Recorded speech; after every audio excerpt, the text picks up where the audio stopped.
Summer Sweetheart, Chapter 3. Early the next morning, Alisa, who was leaning on the bedside, woke up suddenly, only to realize that it was already dawn. Carl did not come back last night. She felt a little loose and a little heavy. This feeling was like having a knife hanging on her head, which could not be cut off, which always made her fearful. After Alisa washed and went downstairs, a bodyguard came over to take her to the restaurant. The dining room and the kitchen are closed, and as soon as she entered, she just saw a tall figure coming out of the kitchen carrying breakfast. After seeing the man was Luther, she turned around and wanted to leave. But unexpectedly, the man had already said, "Cousin, good morning." His voice is magnetic, but it's very light. The bodyguard shook his shoulders. "Master, is this cosplay with Mrs. Young?" Alisa was disgusted when she saw him and really didn't know what this cousin was doing every day at his cousin's house. Morning, she pushed down her glasses and finished speaking woodenly. She turned to look at the bodyguard behind it. "Isn't your master here?"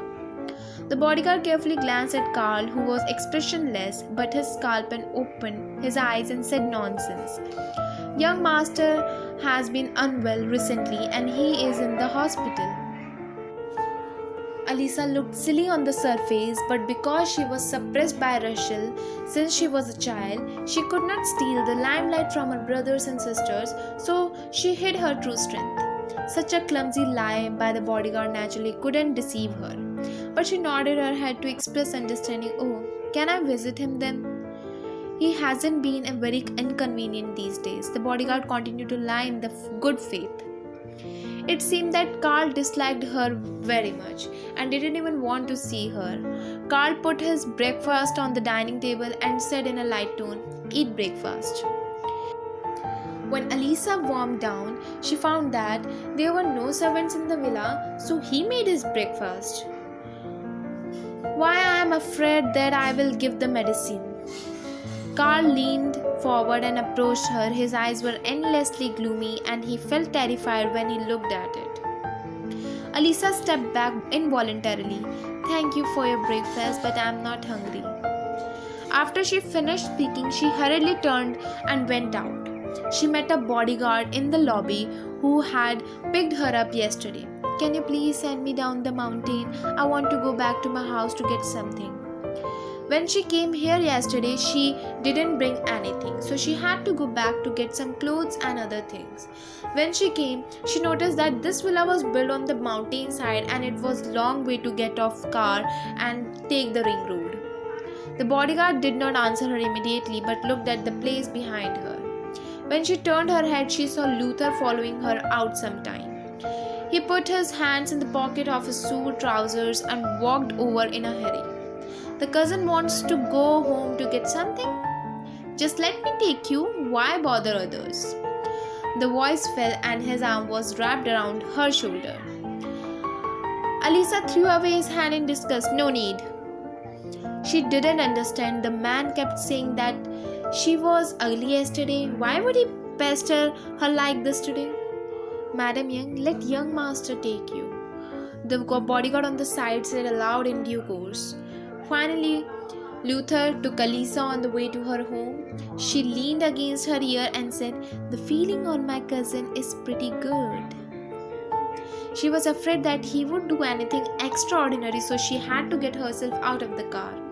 In the quiet car, Alisa pulled on the seat belt tightly and looked ahead without squinting, without giving Luther an extra look. When Carl saw her like this, interest flashed in his black eyes. This newly-wed wife is a bit ugly and decent. Originally, he just wanted to tease her yesterday, but her reaction was so interesting that he wanted to continue playing the game. Chapter 4. The black car stopped in front of her villa. Alisa was about to unfasten the seatbelt when Carl leaned over. Slender and beautiful fingers slightly pressed the concealed buckle of the seatbelt, and the seatbelt was released with a pop. His handsome face is close at hand. Even if Elisa's heart is like water, it will inevitably be blushing and heartbeats faster. And a trace of panic oozes from her godless eyes. This man's face alone is enough to make all women move. But thinking about this bad behavior yesterday, Elisa's expression returned to nature. It's just a rich dude who has bad taste and covets his cousin. She raised her head, pushed her glasses. The expression on her face was a bit dull, and her dumb eyes appeared a little stupid. I'm going to get off the car. Carl's eyes shrank slightly, his aura suddenly let go, and his whole person was full of danger. Elisa was keenly aware of his changes, and she was about to get out of the car when she opened the door, but one arm quickly grabbed her hand to open the door. He has a broad body with the long arms in front of her. From the outside, he almost holds her in his arms. Through her glasses, he looked straight at her clear eyes and said, I kindly brought my cousin back. Why would my cousin not thank me? She lowered her head with a little wince in her expression and whispered in a low voice, Thank you. The people in the Adams family felt boring when they saw her like this, but she hopes Luther would feel the same. Carl looked at her slightly pursed pink lips, his expression deepening. Thanks so insincerely? I have to give thanks myself. It was obviously a dull face, but with such a pink lips, it made him have to urge to pick it up. Since he is his righteous wife, why should he be patient? Thinking so, he leaned over and pressed his lips to kiss her. Elisa felt a soft object covering her lips.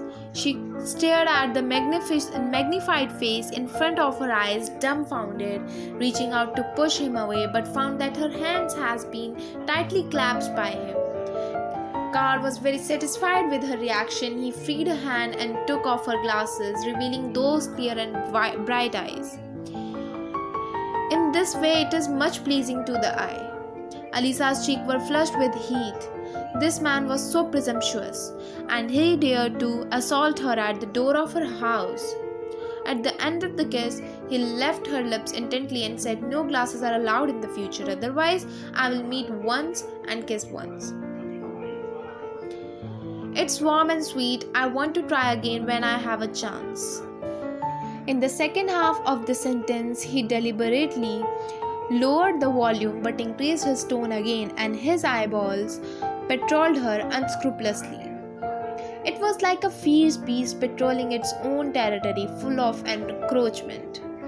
Just as Elisa was about to scold him for being shameless, a female voice broke the silence in the car. Hey! Hearing the words, Elisa turned her head and looked out of the half-open car window. Rachel's eyes widened in shock, half astonished and half as angry. Why are you here? Elisa clenched her hand tightly. A trace of panic flashed quickly in her eyes. On the first day of the wedding, she was seen by my mother in front of the house. Rachel also took care of face, looked around and found no one, so she said with a sullen face, Come down. Elisa pulled the car door and went straight down. When she went, Rachel pulled her hand into the villa. Unexpectedly, Carl in the car poked his head out of the window at this moment, rubbing his lips with his fingers wickedly, and said casually, Cousin, I'm waiting for you.